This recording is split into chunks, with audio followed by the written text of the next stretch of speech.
el modernismo en la interpretación que hace de las Sagradas Escrituras. Y un párrafo que se refiere precisamente a los errores modernistas, escritos por San Pío X en la encíclica famosa en la cual condena al modernismo. Excusan los libros santos diciendo que la primera palabra, excusan, requiere una explicación. ¿Ante quién excusan los libros santos? Ante la crítica racionalista. Hay una crítica racionalista que indudablemente da una interpretación pura y exclusivamente naturalista de los libros santos. Ellos entonces salen al encuentro de esa crítica y hacen esta defensa que, como ustedes verán, está muy lejos de ser una defensa. No es la historia ni de las ciencias que estos libros tratan. No tratan ni de historia ni de ciencia. Es únicamente de la religión y de la moral. La historia y la ciencia no son más que cosas que envuelven los contenidos religiosos y morales de los libros, donde las experiencias religiosas y morales se envuelven para penetrar más fácilmente en las masas. Si en efecto las masas no entendieran de otro modo las cosas, es claro que una ciencia y una historia más perfectas tendrían obstáculos, serían obstáculos más bien que socorros para la exposición de las verdades de tipo religioso o moral que exclusivamente envuelven los libros santos. Y concluye este párrafo de la siguiente manera. Por lo demás, añaden los modernistas, los libros santos, siendo esencialmente religiosos, son por eso mismo necesariamente vivientes. Fíjense que esto es una locución que va a ser empleada en más de una oportunidad, tanto por el Papa actual como por su portavoz ante los demás, que es Ratzinger. Él habla de tradición viviente. Vamos a ver qué es lo que quiere decir esto. Ahora bien, la vida tiene su verdad y su lógica propia, bien diferente de la verdad, de la lógica racional, de un otro orden, a saber, y esto es lo importante, verdad de adaptación y de proporción, sea con el medio donde se desarrolla la vida, sea con el fin hacia el cual tiende la vida. Aquí es donde nos encontramos frente a esta proposición que nosotros examinaremos con algún detenimiento. Los libros santos son libros que hay que entenderlos como libros vivientes, cosa que en cierto modo es cierto, pero aquí es donde debemos aplicar nuestra atención a distinguir entre aquello que es viviente porque proviene de la eternidad, de aquello que es viviente y se desarrolla como tal en el tiempo y se desenvuelve en el tiempo.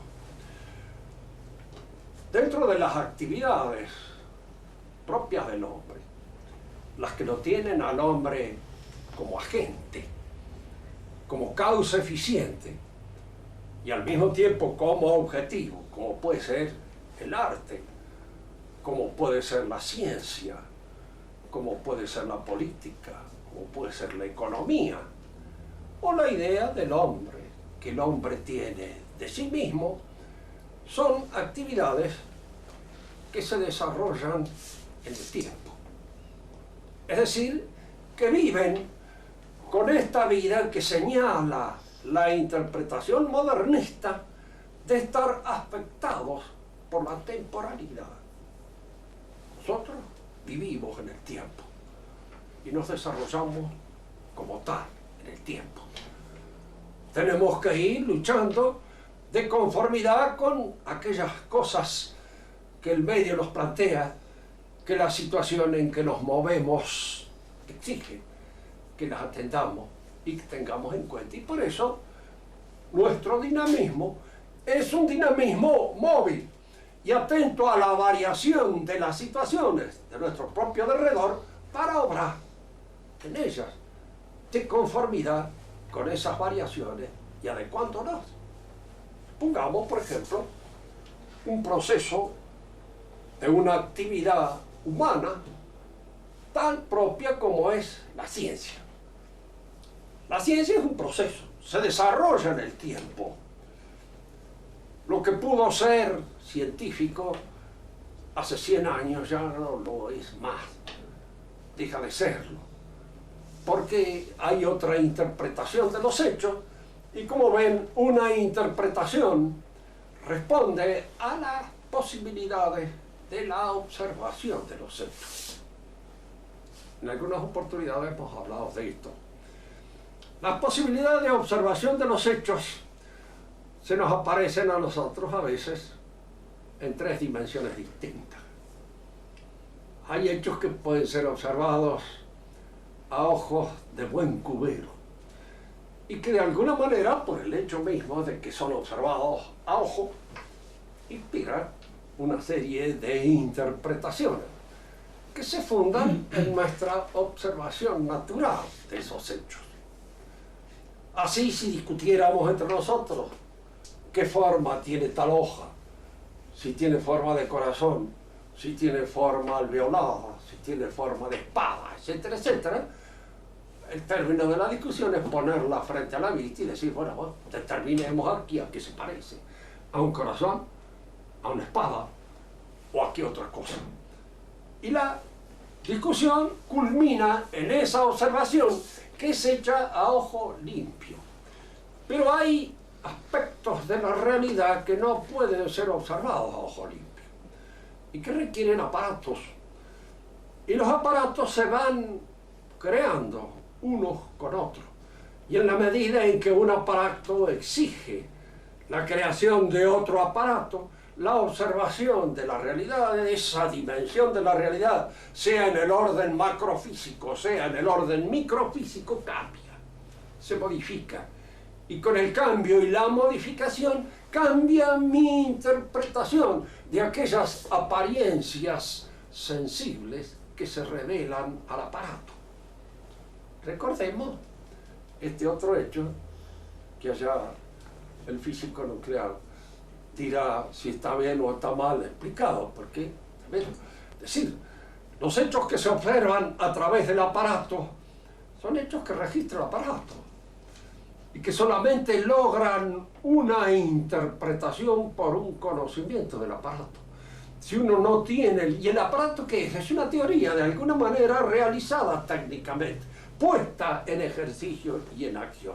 Entonces, hay en todos estos conocimientos que se fundan en la exploración técnica propia de los aparatos, un cambio permanente y continuo. Cambian, se modifican. No podemos quedarnos con las verdades de Galileo, pongámoslo, de la época en que él las propuso.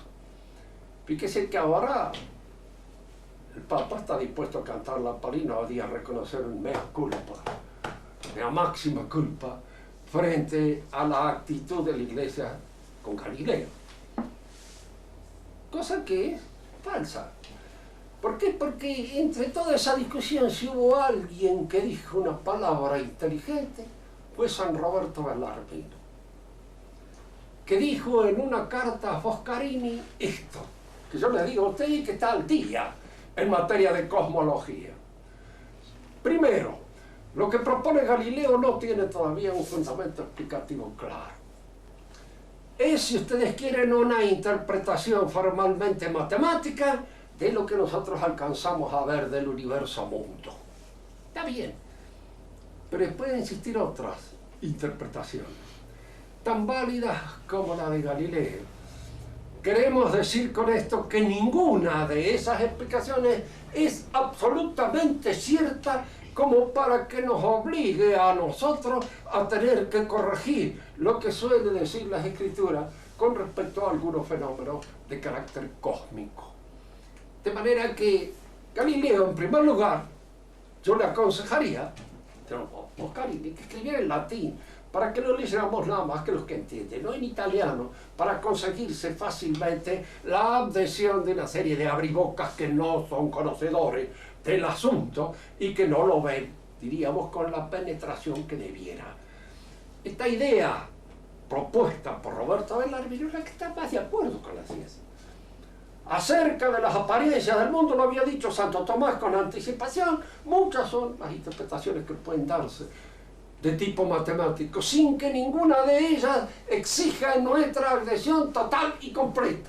¿Por qué? Porque están fundadas en una observación de una realidad que escapa a nuestra consideración. He explicado varias veces, he dicho, y sin embargo es cierto, cuando uno mira a cierta hondura, ve lo que ve.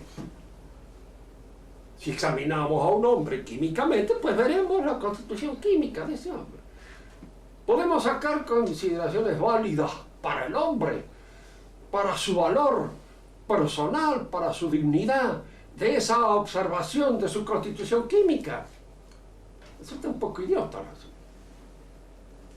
Aquella conclusión a que llegan los norteamericanos, que pues se puede haber habido unos $70 en materia y nada más, todo lo que vale un hombre, y ahí no podemos sacar la conclusión de que este es el valor efectivo de tal hombre. Es decir, la observación en una dimensión puede autorizarme a mí a decir, mire, yo lo que alcanzo a ver acá es esto, de lo que yo veo. Y sobre esto puedo hacer o forjar esta o aquella explicación, esta o aquella hipótesis, hasta que vea algo que no está señalado de ninguna manera por mi hipótesis y por mi explicación, y que un aparato nuevo puede producir. Volviendo a esto, diríamos, en las actividades del hombre, la ciencia es una actividad viviente, por eso, porque cambia, se modifica, se va adecuando a las posibilidades técnicas de la observación. Y en esta adecuación a las posibilidades técnicas de la observación hay un cambio constante. Lo mismo podríamos decir de la política. A tener en cuenta, las actividades del político, en varias oportunidades hemos hablado la opinión de Aristóteles, que me parece siempre la más adecuada. El buen político es como el médico. Tiene que devolver el equilibrio a este organismo tal como se lo presentan. Si lo que le presentan es un viejo de 80 años, pues no puede él de ninguna manera hacer el milagro de convertirlo en un nene que salga, largarlo a un potrero, que salga. Tiene que atenderlo de conformidad con la edad que tiene, con las posibilidades y los recursos que tiene.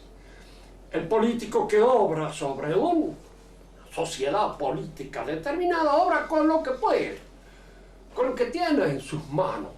Y lo que tiene en sus manos es esa realidad que le ofrece las circunstancias. Y a ellas tiene que adecuarse, porque la respuesta política es una respuesta humana a una situación determinada, a una situación que está hecha, que le es ofrecida, que no la ha creado él, que no la ha inventado él, sino que él la descubre en la realidad sobre la cual está. No olvidemos nunca una consideración que sirve siempre para las ciencias prácticas,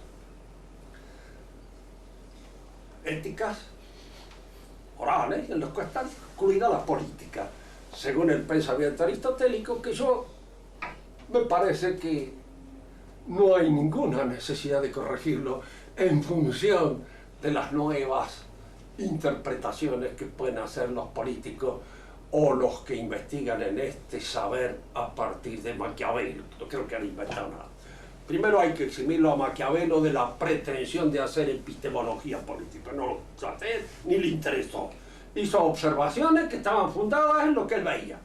Y nada más, no pretendió hacer ciencia política, ni mucho menos pretendió hacer una reflexión epistemológica sobre la política.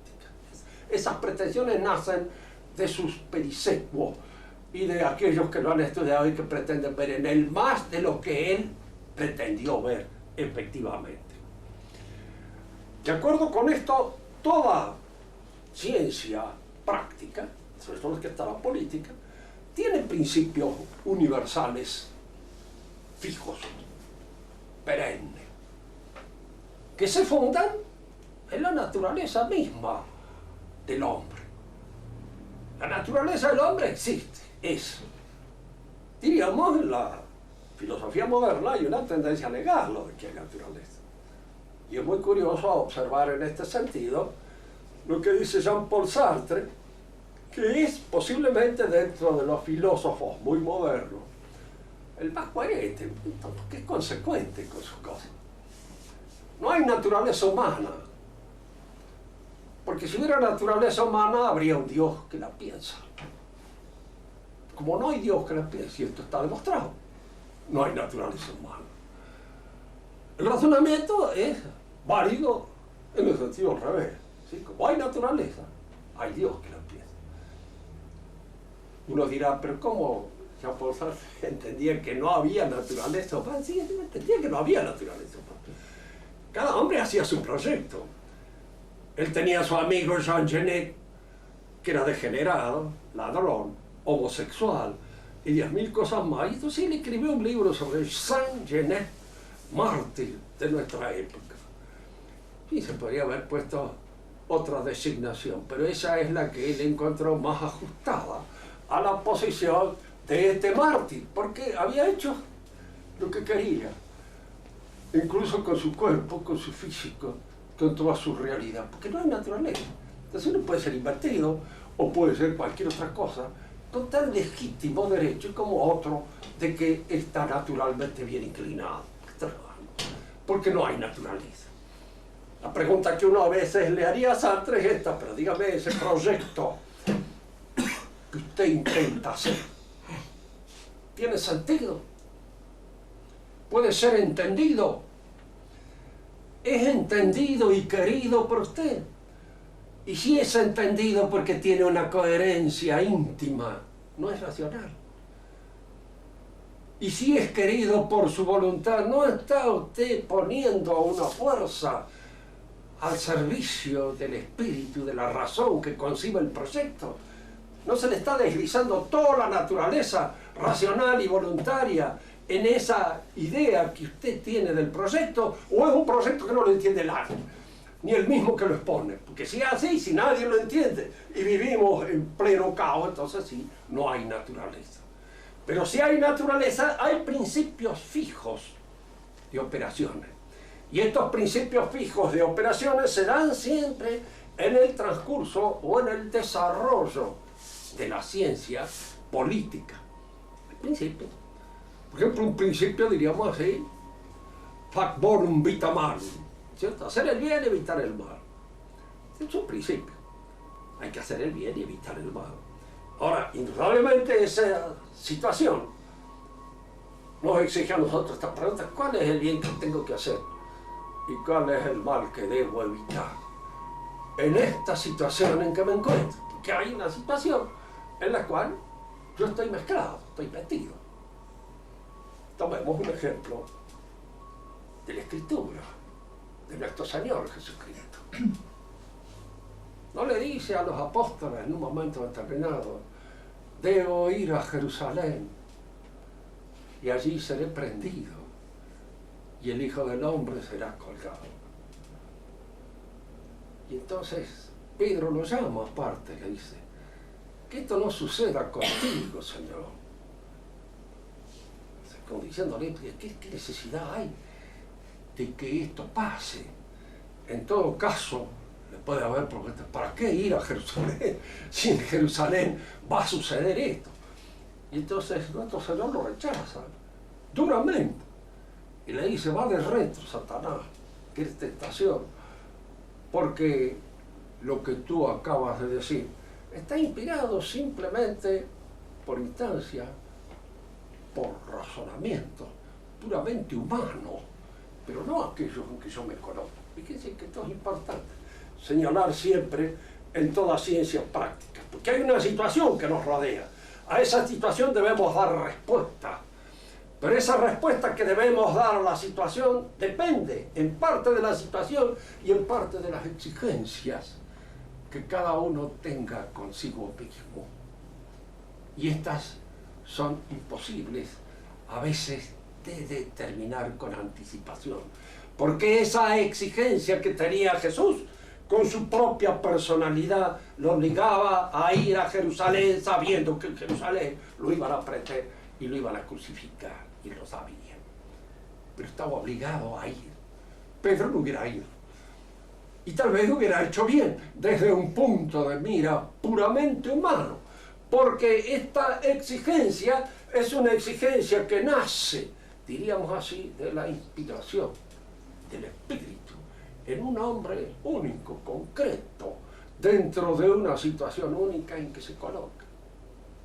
Y sin ir a ejemplos tan egregios como puede ser el de nuestro Señor, cuando Alejandro Magno termina la conquista de Persia, el más viejo de sus generales, Atalo, tenía 30 años de edad, era el más viejo de todos los generales que lo rodeaban. Dice, si yo fuera Alejandro, terminaría acá. Y Alejandro, si yo fuera Atalo también. Dice, pero él no era Atalo, él era Alejandro. Y Alejandro no podía terminar ahí, porque está la situación y está la exigencia personal que frente a la situación cada uno tiene en función de la inspiración del Espíritu. Y luego viene la determinación del acto concreto, en el cual se juega la rectitud de nuestras potencias.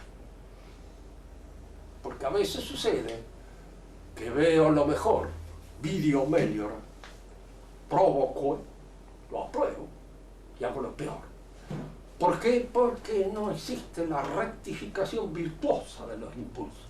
Y al no existir la rectificación virtuosa de los impulsos, cedo al miedo, cedo a la tentación. Así como decía graciosamente Barbeidor y Villiers, resisto todo menos la tentación. Es decir, lo único que no puedo resistir son las tentaciones. Entonces, frente a las tentaciones, cedía. Pero uno puede resistirlo todo menos las tentaciones, y es allí donde aparecen precisamente los equívocos. Pero en la ciencia humana, aún en aquellas como la política, como la ética o como la moral, hay siempre la necesidad de adecuar los principios a la realidad. Santo Tomás dice, hay un principio ético que dice no robar. Tengo en mis manos el revólver de un loco que se encuentra acá. Lo del revólver no lo dice Santo Tomás, no lo habían inventado todavía, pero tengo el arma de un loco. Dice que está ya furioso frente a mí. ¿Qué hago? Se la devuelvo en función del principio. Es de él, la tengo yo. ¿Qué hago? ¿Me quedo con ese? Claro. Digo esto porque muchas veces esto es lo que sucede en un momento determinado. Tengo que obrar contra el principio para de alguna manera salvar lo que es posible salvar del bien que puedo salvar. ¿Cierto? Y eso será, y eso lo sé yo en lo íntimo de mi conciencia. Y por eso nos dice muy bien el Evangelio en muchas oportunidades, no hay que juzgar en última instancia. Yo puedo juzgar la acción por los proyectos puramente, por las proyecciones externas de la acción. No, muy bien. A este hombre político lo juzgo, es un chambón por el estilo. Pero en conciencia no sé, no lo puedo juzgar, no me puedo colocar en la situación omnipotente del que ve hasta los últimos movimientos de su intimidad y puede en función de esa visión juzgar terminantemente a ese hombre, lo juzgo, porque no sé qué es lo que lo mueve en un momento determinado. Bien. Los principios de la Escritura son principios formulados por Dios. Dios no está en el tiempo. Él nos enseña ciertas verdades que caen en el tiempo, entran en el tiempo, pero como tales verdades no están afectadas por el tiempo. No son verdades que necesariamente cambian en función de los cambios que se producen en la situación en que nosotros vivimos. Son verdades que vienen de la eternidad y que constituyen el patrimonio de una tradición que efectivamente es viva. Pero aquí es donde nosotros tenemos que distinguir entre que es una cosa viviente que vive como un animal vivo y que es una cosa que, teniendo un sentido y una procedencia eterna, es vivida por nosotros.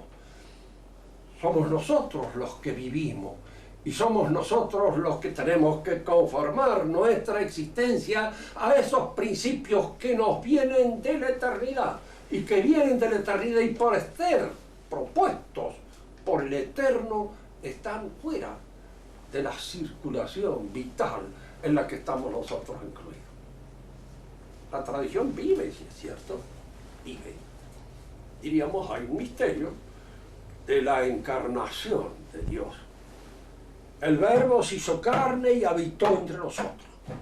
Esa es la verdad. El Verbo se hizo carne y habitó entre nosotros. Para un modernista esto tiene que ser interpretado según los cambios producidos en nuestra conciencia por la evolución y por el proceso progresivo propio de la ciencia. Es decir, que para el papanata de la época contemporánea de nuestro Señor Jesucristo esto tenía un sentido, pero para nosotros que somos los vivos de nuestra época y que de alguna manera ya vivimos presionados por una serie de verdades distintas, tiene que interpretarse de otra manera. ¿De qué manera podemos interpretar? Hay muchas maneras. Hegel le da una interpretación completamente distinta, ¿no es cierto? Para Hegel, que el Verbo se hizo carne significa pura y exclusivamente que Dios de alguna manera se revela y se manifiesta a través de la conciencia del hombre. Y según los cambios provocados por las circunstancias históricas que se van viviendo. Y esos cambios provocados por las circunstancias históricas van modificando el contenido de la conciencia. Según esta manera de verlo. Y así, por ejemplo, podría haber otra cosa. Decir, bueno, Jesús fue crucificado, muerto y enterrado. De hecho, es una verdad histórica. ¿Podemos nosotros a esa verdad histórica interpretarla como si no fuera verdad histórica? Pero fíjese que un poco la interpretación modernista dice, no, es una verdad religiosa. Que el modernista es un individuo sutil y que de alguna manera acomoda muy bien sus tiros. Los dispara en el momento en que lo considera oportuno. Ahí podríamos hablar de una sutileza que en alguna manera linda con lo diabólico. Porque él nos dice a nosotros, eso es una verdad religiosa, pero no es una verdad histórica. Entonces él dirá, no tiene necesidad de ser la verdad histórica. Es una verdad religiosa y basta. Cada época histórica da de esa verdad una interpretación adecuada a la mentalidad y a la evolución de esa época histórica.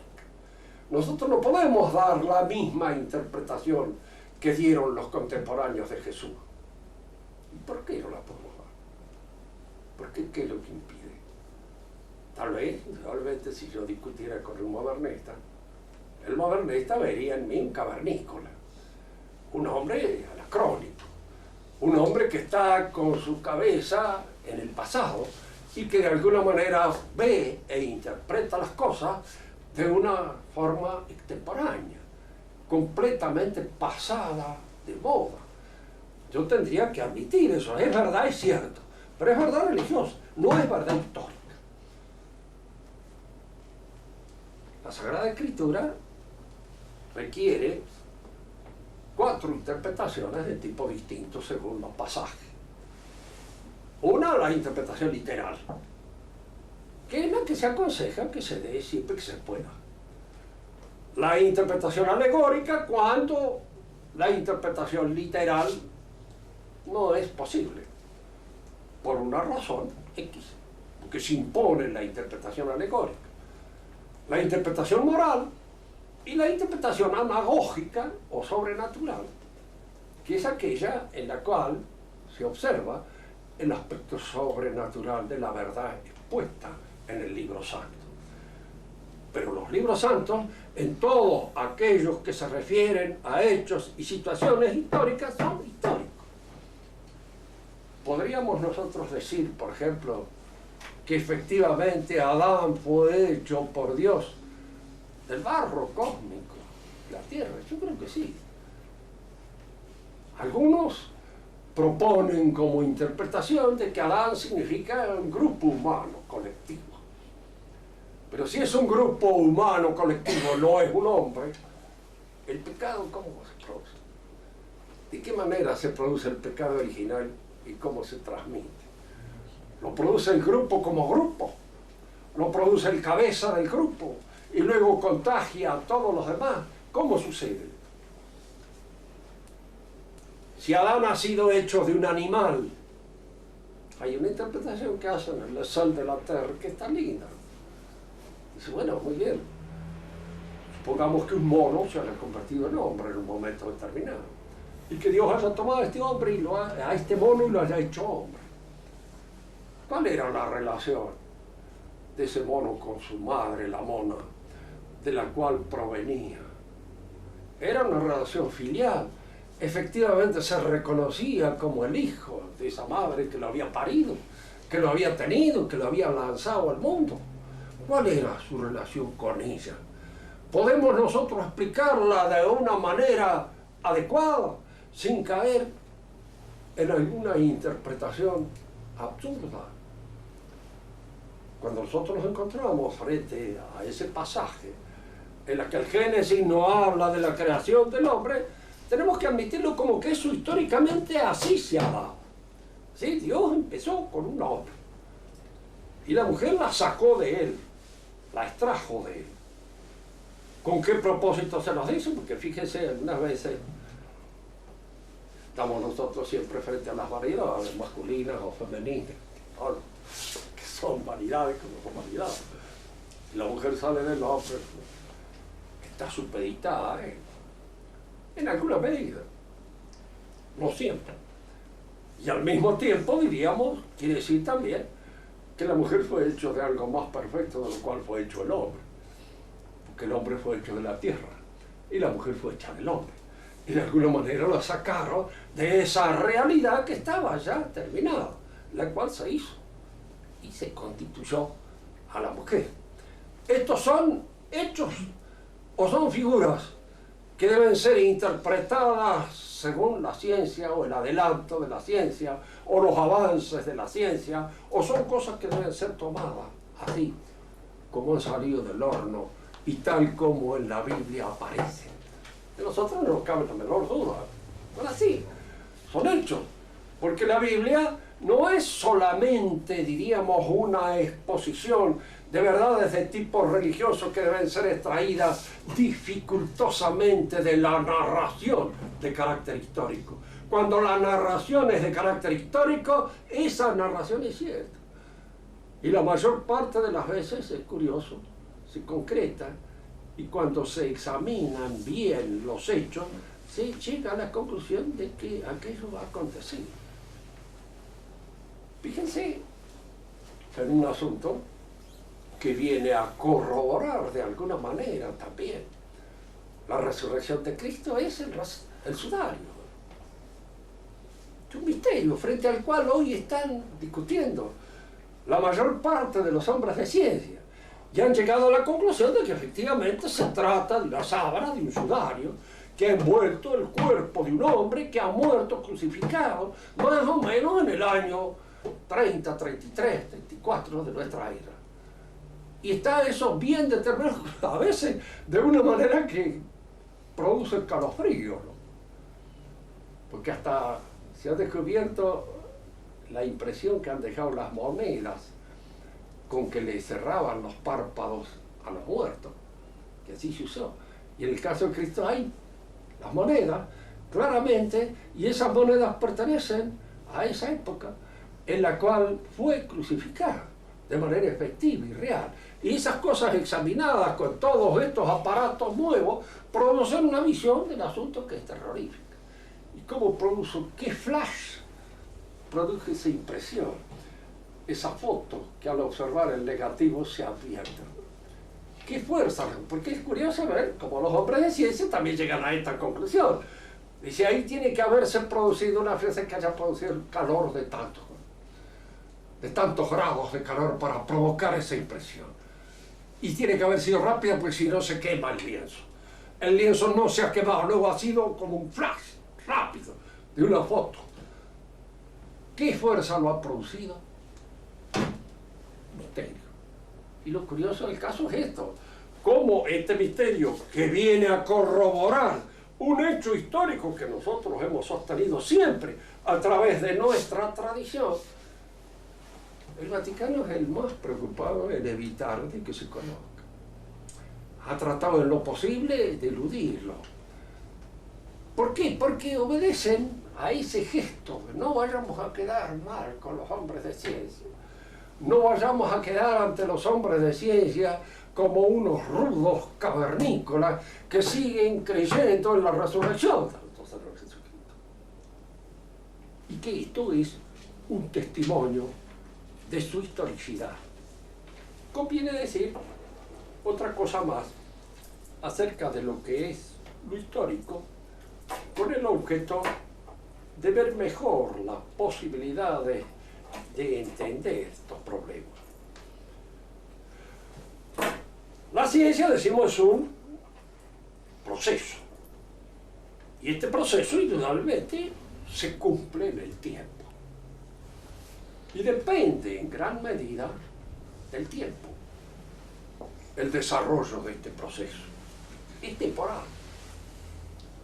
Si lo viviente, en el sentido biológico del término, es temporal, indudablemente la ciencia es un proceso viviente.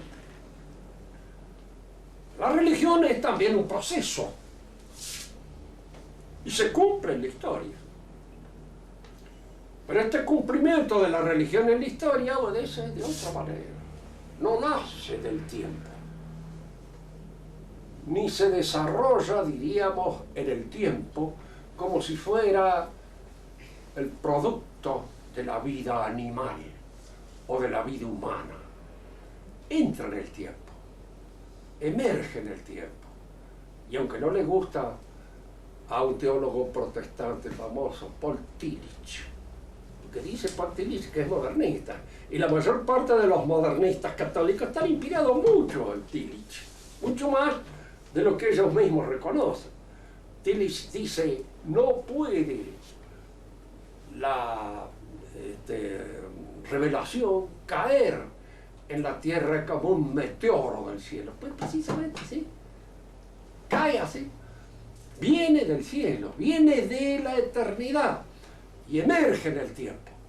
Indudablemente el hombre la vive en el tiempo, pero lo que está viviendo es una proposición, es un principio eterno, es algo que en sí mismo no se modifica, aunque se modifique el conocimiento, la posibilidad de acercamiento que cada hombre tiene. Para decirlo de otra manera, la teología, que es la ciencia de Dios revelado, o de lo que Dios revela, sí puede progresar. La teología, es decir, nuestro conocimiento de esas verdades, porque esas verdades pueden ser ahondadas, pueden ser vistas, examinadas, y cada uno de nosotros tiene la necesidad a lo largo de su vida de recurrir a ello. Y también vive con nosotros, porque en nosotros es un proceso de crecimiento que se cumple en función de ese conocimiento de las verdades teológicas. Una cosa son las verdades catequísticas, como se las enseñan a los niños, y otra es la teología, como se las enseña a un hombre grande. Son las mismas verdades, pero están más elaboradas, están vistas por un pensamiento que más riguroso en la penetración del misterio. Pero el misterio está allí, puesto por la eternidad en el tiempo, pero como procediendo de la eternidad es eterno. Y siempre así. El que no soy eterno soy yo. Y en cierto modo, por el hecho de no ser eterno y de estar en el tiempo, puedo progresar o retroceder. Porque lo curioso del tiempo es esto: la historia no necesariamente es progresiva. Puede ser un retroceso. Y hay retrocesos históricos enormes, como hay retrocesos humanos. Es decir, mi vida no es un progresivo avance hacia un fin determinado. Hay una serie de retrocesos, de fallecimientos, abandonos, pereza, inercia, momentos de aceleración, momentos de énfasis, momentos en los que recupero mi salud, momentos en los que la pierdo. Todo esto que se da en el trasiego de la vida personal de cada uno de nosotros se da en el orden del tiempo. Lo mismo sucede con las sociedades humanas. No hay un progreso indefinido que las grave. Hay progresos, hay retrocesos en aquellas cosas en las que se trabaja y se obra.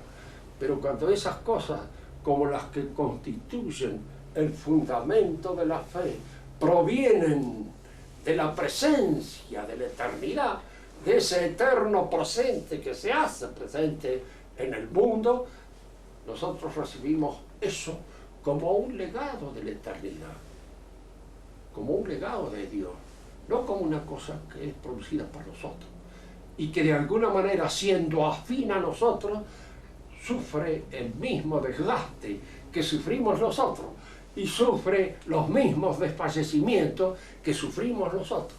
Son verdades puestas en el tiempo, pero puestas desde la eternidad y por la eternidad, para que nosotros la comprendamos y sepamos esto. Nuestro tiempo es el pasado que ya no es, un futuro que todavía no es. Fíjese que siempre estamos en el presente. Siempre nos pronunciamos desde el presente. Y es desde el presente donde nosotros descubrimos el pasado. Y es desde el presente donde nosotros tenemos un proyecto para el futuro. Y tanto el pasado como el futuro cambian según la posición del presente. Ahora que somos grandes, no vemos nuestro pasado con los mismos ojos con que los veíamos cuando éramos jóvenes o cuando éramos chicos. Ni vemos tampoco el futuro con los mismos ojos. Esto nos está indicando a nosotros, a ciencia cierta, que el tiempo real es el presente eterno. Y es ese eterno presente que se marca en nosotros. Y es precisamente en ese eterno presente donde nosotros debemos dar la respuesta a la presencia de la eternidad en el tiempo. Y esa presencia de la eternidad se hace ver a través de lo que Dios nos ha revelado y nos ha enseñado. Nada más. Si quieren hacer alguna pregunta, pueden hacerla para aclarar algún punto que pueda haber quedado en tinieblas. Hay 4 curas, Rubén. 5. Don Rubén, no sé si va a ser tema de alguna de las conferencias específicamente, pero le pregunto por lo menos una de las consecuencias morales o en el ámbito de la vida ética de los principios de estos modernistas. ¿De los principios? Del modernismo, en los cuales se basa el modernismo, una consecuencia ética de esas cosas. Mira, la consecuencia ética más importante es que crea el escepticismo religioso. Hace perder la fe. Por eso hay una plena seguridad. Fíjense en esto. Los modernistas nunca van a alcanzar a convertirse en una secta popular. Porque son intelectuales. Son intelectuales. Y para entenderlos hay que tener ya mucha sutileza incluso. Pero crean una disposición al escepticismo. Porque la gente, me parece cuando empieza a escuchar todas esas cosas un poco raras en torno a la fe que hay que tener, porque la fe que quiere la gente tener es la del carbonero, para decirlo en los términos, diríamos, de Unamuno. Creo en esto, creo en Dios Padre Todopoderoso, Creador, etcétera, etcétera, etcétera, todos nuestros credos, vaya, en eso creo, a pie junto. Si tengo que empezar a decir, no, pero mire, fíjese, esto de que el Padre Creador de la nada, en fin, debe ser interpretado porque depende a veces de cómo la ciencia vea esta posibilidad de la relación entre el primer principio y las cosas que de él emanan. Así como ser emanatista en tiempo de los griegos, ahora ser partidarios del Big Bang. Y Dios puede ser cualquier cosa.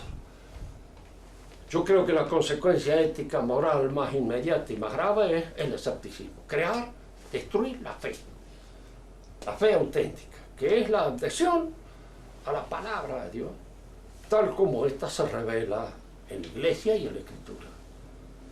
Ese es el efecto principal de él. Y con la destrucción de la fe, viene la destrucción de todos los demás principios. Porque, diríamos así, ¿de qué otra manera se puede organizar la vida social? ¿En función de qué valores? Fíjese que nosotros estamos viviendo una época, tanto en la sociedad de consumo, como en los sedicentes países socialistas, si es que lo existen, en una época en que predominan los valores económicos y los criterios económicos. ¿Podemos nosotros imaginar una vida humana hecha sobre la base de criterios económicos exclusivamente? Inimaginable. Imposible imaginar. ¿Por qué? Porque fíjense que la mayor parte de la humanidad es antieconómica. Tendrían que ser destruidos. Tener muchos hijos es antieconómico. Entonces aparece la ley del aborto. Ahora yo creo que más antieconómicos son los viejos que los chicos. Y que entonces habría que liquidarlos a todos, dar premios a los colectiveros que liquidan un tren de jubilados que pasean o que se van a cosas, que los tiran. Colectiveros se larga aquí, larga un premio por haber liquidado tantos jubilados. De esa manera desaparece un incordio desde el punto de vista económico, porque son tipos que viven nada más que para comprar remedios y mantenerse, diríamos, no hacen nada, no sirven para nada. Económicamente ustedes no pueden restituir la vida sobre valores económicos, no lo pueden reconstruir sobre valores científicos. ¿Por qué? Porque yo puedo llegar a la edad que tengo yo puedo llegar científicamente. ¿Para qué estoy? ¿Qué corro lo estoy haciendo? Lo mejor que puedo hacer es colgarme en algún lado, terminar de una vez con esto, porque realmente eso me parece una cosa ya un poco obsoleta. Se me han terminado las posibilidades de tener una vida más o menos agradable y llevadera. Desde el punto de vista estético, ¿cuántos tendríamos que desaparecer de este universo? Porque nuestra sola presencia echa a perder el paisaje, arruina, diríamos, fíjese que un exquisito esteta, podría ser. Desde el punto de vista político, teniendo en cuenta pura y exclusivamente las posibilidades que tiene el poder, un hombre que vive exclusivamente para eso, como Lenin, por ejemplo, que es un monstruo. ¿Qué es lo que le da a todos estos valores la posibilidad de una armonización, de un equilibrio? La religión. Porque es la religión aquella lo que me permite decir para qué sirve este viejo que está acá. Bueno, aunque más no sirva nada más que para conmover, me sirve para algo. Y si de alguna manera despierta en mí una cierta atención, una cierta delicadeza, un cierto cuidado por la vida que se apaga, ha hecho lo suficiente en mí, ha despertado en mí algo positivo. Pero eso me lo da la religión, porque no me lo puede dar la ciencia. La ciencia dice, pero si lo mejor que podemos hacer con esto es terminar con él de una vez. Está molestando sin para nada. Y además de eso, científicamente está acabado. Yo me acuerdo siempre de una anécdota que se le atribuyen, creo, al doctor Finocchieto, en Buenos Aires. El hermano estaba enfermo, grave, pero no le había dicho nada al hermano, que era médico. Y le llevó una radiografía, como que era de otro. Y le dijo, ¿qué te parece esto? Y yo, está listo, dice este. Yo en su lugar, y se me pegaba un tiro. Al otro día se pegó un tiro.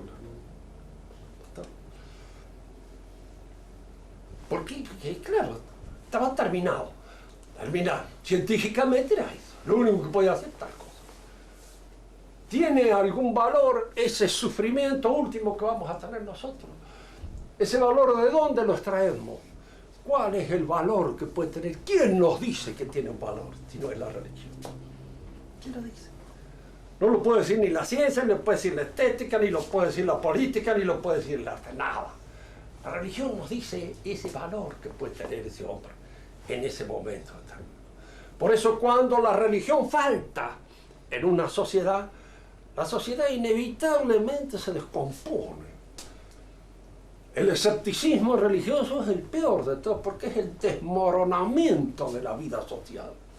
Y el desmoronamiento total del espiritual. Fíjense que nosotros a veces vivimos de épocas que dieron mejores frutos. Nosotros estamos viviendo como rentistas de algo que creían nuestros antepasados. Y todavía lo sostenemos en algunas costumbres que hay. Porque el día en que esas costumbres desfallezcan, se pierdan, ¿qué se convierte esto? Yo cuando veo la crónica policial o leo lo que pasa allí en la escuela de Godoy Cruz entre esos grupos de muchachos drogadictos, invertidos, licenciosos, asquerosos, esas chicas sucias que van y se acuestan con toda el grupo, la patrulla que está allí en ese momento, se enferman entre unos y otros. Es una cosa que me produce pavor, porque indudablemente los veo que están abandonados de las manos de Dios. Está nada. Y lo único que les queda es la drogadicción, es decir, destruirse. Destruirse. Porque la destrucción es la única posibilidad para una vida sin sentido. La autodestrucción. Y sí. Por eso estos son malditos, ¿no? A mí siempre, ¿cómo le voy a decir? Yo ingresé a la religión grande. Y eso me ha permitido ir descubriendo siempre cosas en la vida religiosa. Y yo puedo llegar a una conclusión. La Iglesia siempre ha tenido razón en todo lo que dice. Siempre. Y cuando dice una cosa, hay que tenerla en cuenta porque viene de una sabiduría de lo alto, no viene de nosotros. No es algo que nace de nosotros, es algo que está puesto. Siempre. Y cuando nos ha enseñado que tal cosa es conveniente tenerla en cuenta, hay que tenerla en cuenta, porque es así como conviene, es la educadora, es la maestra de nosotros. Y cuando hemos perdido esa fe, y en fin la perdemos porque esta gente yo creo que en general son intelectuales, henchidos de orgullo. Hay ese cuento que yo creo que se los contaba a ustedes, hecho por Lanza del Basto en la historia de Judas. Es que Judas fue el primero que descubrió que nuestro Señor era Dios encarnado. Entonces reunió a los demás discípulos y les comunicó lo que él acababa de descubrir. Y los otros dijeron, es cierto, dice, es verdad. Ahora que lo pensamos bien, entonces te le dio rabia, ¿cómo es cierto? Ahora estos infelices también se han dado cuenta de eso. Quiere decir que no es un descubrimiento mío, y por el hecho de no ser un descubrimiento no sirve para nada. Yo lo tenía como descubrimiento mío, como una cosa que yo había descubierto, que me pertenecía. Pero resulta que estos papanatas participan de lo mismo. Es como una verdad que todo el mundo conoce, entonces deja de ser interesante y conviene inventar un error que nadie conoce, porque ese error es mío. Fíjense que la mayor parte de los modernistas son intelectuales y súper finos. Indudablemente ellos hilan tan fino que destruyen la fe. Ojalá fueran como fue Renan. Renan se fue de la iglesia. Yo no podía creer, dice, que la mujer de Lot, por darse vuelta en el camino, se había convertido en estatua de sal. Son esas cosas que se dicen, algunas de las cuales suelen ser ingeniosas, porque uno no puede decir, usted no cree que la mujer de Lot se puede convertir en estatua de sal, porque no quiere. Pero usted cree que un montón de sal, como somos nosotros, puede pensar en un momento determinado y escribir un libro sobre el averroísmo latino, como el que acaba de escribir usted, y que es un montón bastante grande de sal, porque era un panzón de este tamaño. Dije, eso es real, ¿no es un pedazo de sal usted? Bueno, pues sal, ácidos y algunas otras cosas, ¿qué más es? Si esa posibilidad existe, si ese milagro está a la vista constantemente ante nosotros, ¿qué importancia puede tener en que la mujer de Lot, al darse vuelta, se haga vuelto una estatua de sal? Porque si lo era ya desde el comienzo. La dificultad de entender eso. Pues que no sea así, pues a lo mejor es una alegoría, seguro, pero puede ser así también. Otra pregunta. A ver, Sebastián. Nada.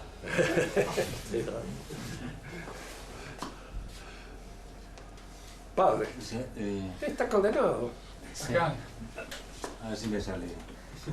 En el modernismo se hace mucho énfasis en la teología natural. ¿Cómo? Se prefiere la teología natural. Pues por ejemplo, a mí me tocó vivir que dicen que la encarnación, las semillas del verbo. Entonces, con eso tapan lo sobrenatural, ¿no? Pues la teología verdadera. Entonces, yo quiero, ¿qué pretenden con esto? Pues con esta exaltación de las semillas del verbo, que dicen que es una teoría de San Ireneo, creo que es el que expone esto, ¿no? Que dice que en todas las partes hay como semillas pues se imagina como así parecido al Big Bang, ¿no? Que Dios dejó en todas partes esparcida la revelación. Entonces que por eso no tiene necesidad ahora de recurrir pues a la fe, pues porque eso es lo que pretenden. Entonces yo quisiera saber pues, hacia dónde pretenden llegar con toda esta exaltación de la teología natural de los pueblos, de los negros, de los indios. No sé más o menos si me hice entender. O sea, así sobrevaloran todos los elementos que dicen son de verdad en la religión, en todo el ecumenismo actual, Sí. diciendo que son semillas, fragmentos de la revelación, que está en todas partes. Entonces la religión de los indios, Sucede esto. Hay algo de cierto en eso. Porque de hecho todas las religiones paganas tienen el eco, conservan algunos aspectos de la tradición primitiva, de la revelación primordial que hizo Dios en el paraíso a Adán. Por eso la religión, de hecho, es una sola, pero es un proceso. En este proceso de revelación no hay que descuidar nunca la intervención del demonio, de los poderes infernales, cosa que, por ejemplo, el modernismo rechaza. No cree en el demonio, no cree que estos poderes existan, que estos poderes se den y que efectivamente puede haber espíritus perversos que intervengan con el hombre y le hagan creer ciertas cosas, lo induzcan a ciertos tipos de ceremonia, como usted a lo mejor puede haber visto allí entre gente que ha conocido, que son realmente perversas y que pueden repugnarnos. Entonces, ¿de dónde han sacado eso? Porque hay aspectos en su religión que pueden ser efectivamente los ecos de la revelación primitiva, echados a perder por esta confusión con esta otra revelación contranatural de los demonios. ¿Qué se dan? Supóngase, por ejemplo, que Dios nos haya dicho, porque de hecho sucedía esto. La mayor parte de los pueblos primitivos tenían en el gallo, veían en el gallo, una suerte de heraldo de la nueva verdad que iba a surgir. Y cuando sacrificaban al gallo, ellos de alguna manera estaban anticipando en un antitipo el sacrificio del heraldo de Dios, que ellos lo consideraban un gallo. Nosotros vemos cómo en esta pequeña superstición hay un signo que apunta a una verdad religiosa auténtica, que es el anuncio de esta nueva verdad que traerá nuestro Señor Jesucristo cuando surja, y que será Él la comida sacrificial que se nos ofrece a todos nosotros. Y que los hombres podían verlo a veces en otros hombres que tenían condiciones X tales, y que creían que manducando su carne ellos incorporaban esos valores o esa posibilidad, ¿no es cierto? En cierto modo, esta antropofagia es en alguna medida un anticipo perverso, satánico, de lo que constituye esa antropofagia que es la nuestra cuando comemos la carne, el cuerpo y la sangre de nuestro Señor Jesucristo.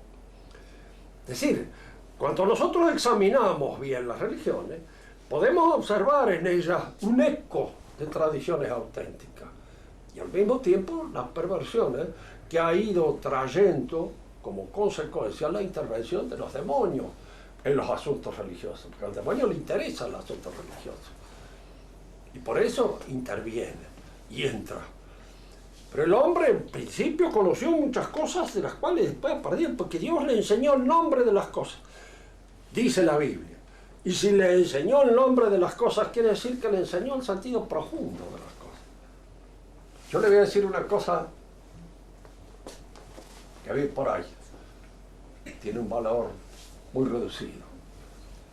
En un encantador de serpientes al cual le preguntan cuáles eran las notas que le tocaban, y él decía su nombre, el nombre de ella.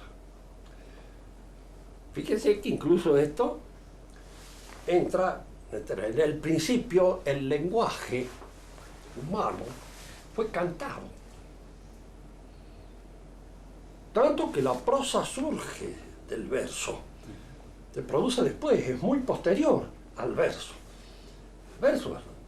En verso hablan la mayor parte de los profetas, en verso hablaba nuestro Señor, y en verso se referían porque era la forma de que se lo retuvieran.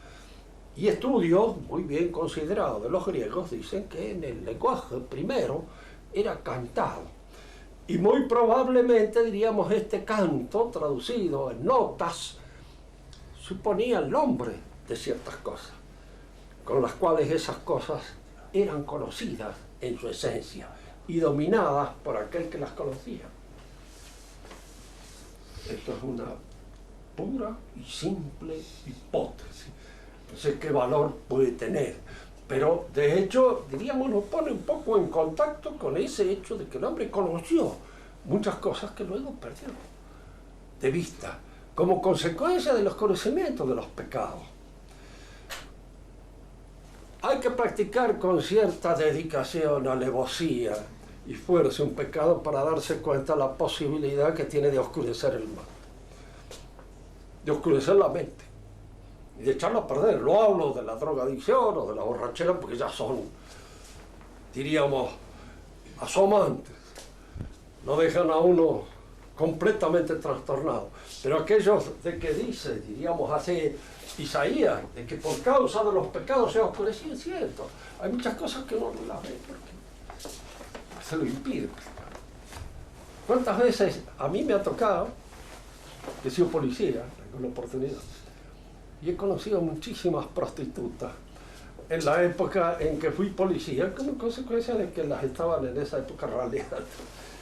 Bueno, era interesante observar lo que pensaban a veces de alguna que se consideraba yo saber qué, porque no hacía el oficio. La imposibilidad de descubrir el filón de dignidad que podía haber en una persona, imposible de descubrir. Es como diríamos, si ustedes alguna vez tratan, y los abogados deben de tener trato así con chorros, ladrones, no entienden la honradez. Les parece un acto descabellado, absurdo. completamente enemistados. Es como esos dos atorrantes que se encuentran en el cuento ese. Ay, me han dicho que has cambiado, ¿no? Ahora hasta te peinás. Es decir, no entendían ni siquiera ese gesto de limpieza que te tenía, porque estaba tan acostumbrado a vivir en la mugre, que este gesto le resultaba una cosa absurda, fuera de propósito. Y a veces sucede así. Diríamos que Satanás debe ser vivísimo, pero habiendo perdido el bien del intelecto, lo que no entiende es lo bueno, pero lo malo sí lo entiende bien. Y por los laberintos de la perversidad navega como un perfecto timonel, porque es allí donde se mueve a gusto y lo que él maneja. Lo que lo desconcierta a él es el santo. ¿De dónde sale este tipo? Fíjense que no lo tienta esto, no supera estas tentaciones, por lo menos. ¿De dónde sale? Y eso es lo que lo desconcierta, porque eso es lo que lo pone, diríamos, en la imposibilidad de entender esa conducta. De entenderla, pero no la puede entender. Y en nosotros pasa lo mismo. En cuanto caemos en un vicio o en ciertos pecados, hay ciertas conductas que no las entendemos. Para la mayor parte de la gente que anda por ahí, he visto a veces, he escuchado conversaciones entre gente del pueblo, bueno, que suponen que hacen los otros o qué hacen. Si una vez me decía uno que le decíamos el bicho, porque no, tipo vivís. Y ustedes los profesores, pibe, como diciendo de que teníamos todo un serrallo a nuestra disposición entre las alumnas. Idea que se le ocurría este imbécil. Porque no podía pensar otra cosa, nada más que eso, lo que tenía en la cabeza. Y entonces ponía de hecho el hecho. Y no le digo nada lo que piensan de los curas, y lo que piensan de esto, y lo que piensan de que va al confesionario, y lo que... Porque es toda una apocalipsis de inmundicia. Porque no pueden pensar otra cosa. Y no pueden pensar otra cosa porque no tienen los caminos limpios del entendimiento para ver las cosas limpias. Las tienen. Se les ha ensuciado para siempre. Y en el hombre en quien se oscurecen estas posibilidades de descubrir las cosas. No entiende el comportamiento limpio de la gente. Lo entiende mal. Lo interpreta en función de porquería. Lo interpreta en función de inmundicia. Es como el Pulastrún, el homosexual, no me acuerdo cómo se llama, que escribió, hizo esa cinta sobre el Cristo, donde aparece, en fin, prácticamente también proyectando su homosexualidad sobre nuestro Señor. Porque no lo puede ver sino como un homosexual. ¿Verdad?